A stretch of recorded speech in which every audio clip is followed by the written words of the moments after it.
بسم الله الرحمن الرحيم وأنا ساكن هالكن لدق حديقيا يدو مدحوينه ku-xigeenka Jubbaland wasiiradii Jubbaland mas'uuliyiintii kale oo Jubbaland saraakiisha ciidamada dhammaan maamulka degmada iyadoo waxa loo yimi halka saaka in la dhagax dhigo warshad sameynaysa qalabka dhismaha waxaan u maleynayaa waa warshadii saddexaad ama afraad oo halka laga dhagax dhigo tii ugu horeysay lixaad ma filaya tii ugu horeysay waa dhisanta oo shaqeynaysa aad iyo aad baan runtii u soo dhaweynaynaa annaga maamul degmo ahaan dhulkan waxaan u astaynay inuu noqdo dhul warshadeed ama aag warshadeed oo laga dhiso warshadaha saasaan ugu talagalnay waxaan rajaynaynaa madaxda kor oo Jubbaland inay nala qaadato aad iyo aad baan u mahadsantahay assalaamu calaykum waraxmatullaahi wabarakaatuh mahadsan yahay madaxweyne ku-xigeenka dowladda Jubbaland wasiirka arrimaha gudaha wasiirka ganacsiga wasiirka maaliyadda wasiirka macdanta iyo biyaha wasiirka warfaafinta iyo gaadiidka iyo wasiirada kale halkan jooga gudoomiyaha degmada iyo ku-xigeenadiisa runtii maanta farxad weyn bay noo tahay waxa magaalada dhex yaala warshado kooxa oo muwaadiniintii reer Jubbaland ee soo gatay ganacsatada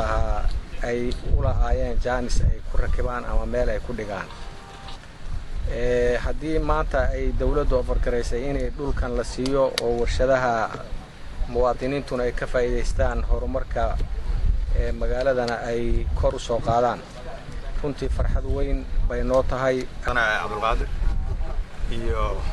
golaha xukuumadda mas'uuliyiinta degmada saraakiisha ciidamada qalabka sida awalan waan salaamayaa salaanka bacdigeed waxaan aad ugu faraxsanahay maanta in madaxweyne ku-xigeenku halkan dhagax dhigayo dhulkan oo loo asteeyay dhulka warshadaha horumarinta warshadaha ee gobolkan